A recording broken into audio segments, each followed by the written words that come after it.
श्री परमात्मने नमः। ईश्वर अर्जुन संवाद श्रीमद् भगवद गीता अध्याय 8 श्लोक 10 से 11। जीवन का अंतिम सत्य। क्या मृत्यु के समय हमारा मनोभाव मोक्ष का द्वार खोल सकता है? श्रीमद् भगवद गीता के इस गूढ़ श्लोक में भगवान श्री कृष्ण हमें जीवन का अंतिम सत्य समझा रहे हैं। आइए जानते हैं अध्याय 8 के श्लोक 10 और 11 की गहराई। पिछले श्लोक में हमने जाना कि जो व्यक्ति ईश्वर में अटल श्रद्धा रखता है और जीवन के अंतिम क्षणों में भी भगवान का स्मरण करता है, वही मोक्ष को प्राप्त कर सकता है।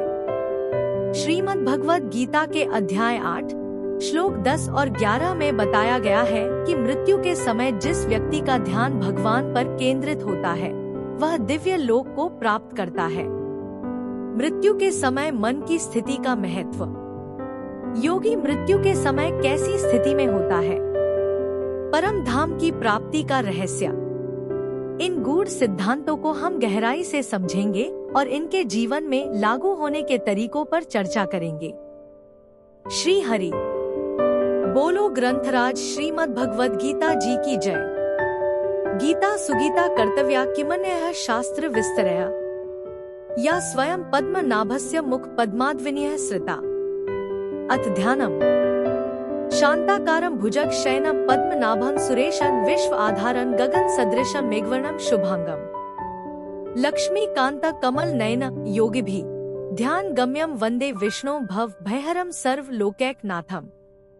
यं ब्रह्मा वरुणेन्द्र रुद्रमृतः स्तुन्वन्ति दिव्यैः स्तवैर्वेदैः सांग पद क्रमोपनिषदे गायन्ति यं सामगाः। ध्यान अवस्थित तद्गतेन मनसा पश्यन्ति यं योगिनो यस्यान्तं न विदुः सुर असुरगणा देवाय तस्मै नमः। वसुदेव सुतं देव कंस चाणूरमर्दनम। देवकी परमानंदम कृष्ण वंदे जगद्गुरुम्। श्लोक 10।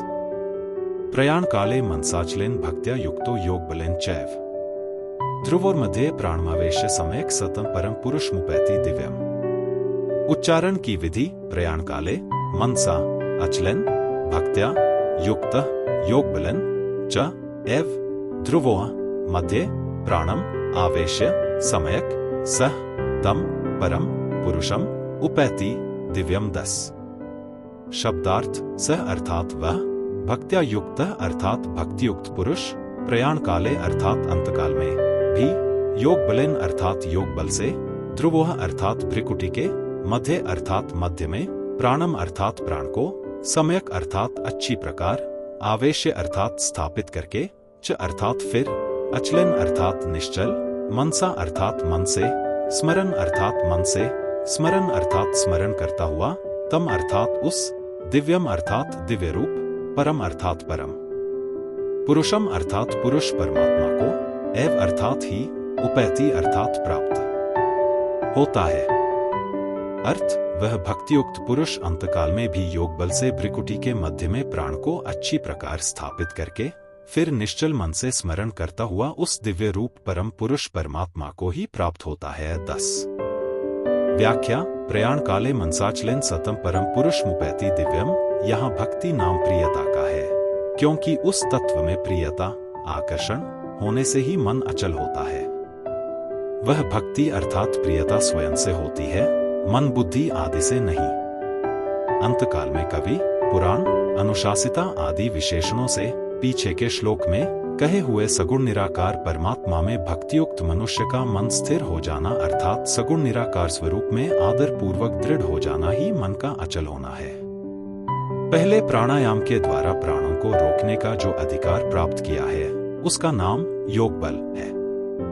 उस योग बल के द्वारा दोनों ध्रुवों के मध्य भाग में स्थित जो द्विदल चक्र है, उसमें स्थित सुषुम्ना नाड़ी में प्राणों का अच्छी तरह से प्रवेश करके वह शरीर छोड़कर 10वें द्वार से होकर दिव्य परम पुरुष को प्राप्त हो जाता है।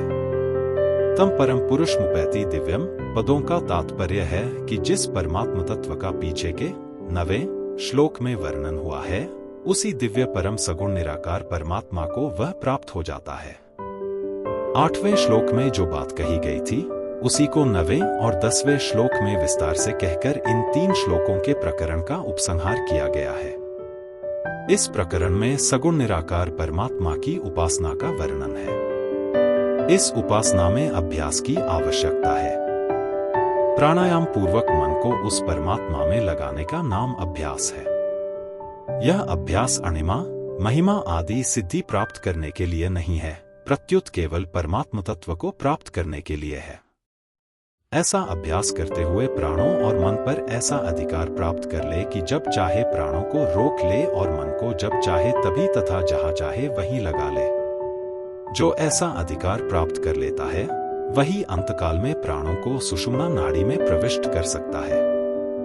कारण कि जब अभ्यास काल में भी मन को संसार से हटाकर परमात्मा में लगाने में साधक को कठिनता का, असमर्थता का अनुभव होता है, तब अंतकाल जैसे कठिन समय में मन को लगाना साधारण आदमी का काम नहीं है। जिसके पास पहले से योग बल है वही अंत समय में मन को परमात्मा में लगा सकता है और प्राणों का सुषुम्ना नाड़ी में प्रवेश करा सकता है।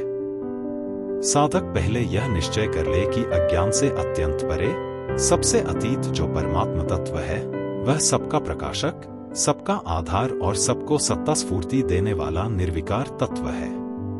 उस तत्व में ही प्रियता होनी चाहिए, मन का आकर्षण होना चाहिए, फिर उसमें स्वाभाविक मन लगेगा।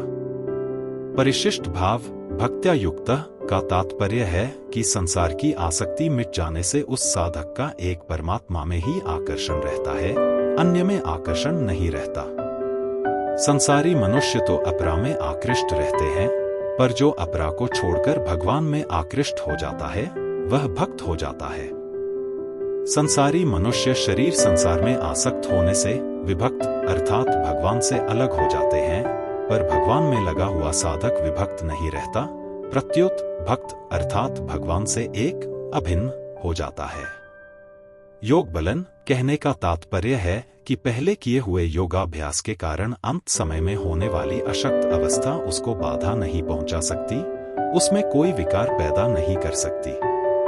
प्राणायाम आदि का बल योग बल है।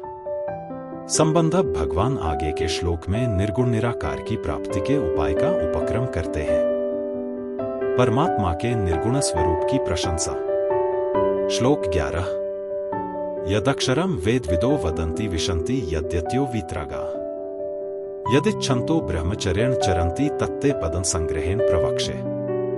उच्चारण की विधि यत् अक्षरम वेदविदः वदन्ति विशन्ति यत् यत्यः वीतरागा यत् इच्छन्तः ब्रह्मचर्यं चरन्ति तत् ते पदम संग्रहेण प्रवक्षे। 11 शब्दार्थ वेदविदा अर्थात वेद के जानने वाले विद्वान, यत अर्थात जिस सच्चिदानंद घनरूप परम पद को, अक्षरम अर्थात अविनाशी, वदंती अर्थात कहते हैं, वीतरागाह अर्थात आसक्तिरहित, यतयः अर्थात यत्नशील सन्यासी महात्माजन, यत अर्थात जिसमें, विशंति अर्थात प्रवेश करते हैं, और यत अर्थात जिस परम पद को, इच्छन्तः अर्थात चाहने वाले, ब्रह्मचारी लोग, ब्रह्मचर्यम अर्थात ब्रह्मचर्य का, चरंती अर्थात आचरण करते हैं, तत् अर्थात उस, पदम अर्थात परम पद को, मैं, ते अर्थात तेरे लिए, संग्रहेण अर्थात संग शेप से,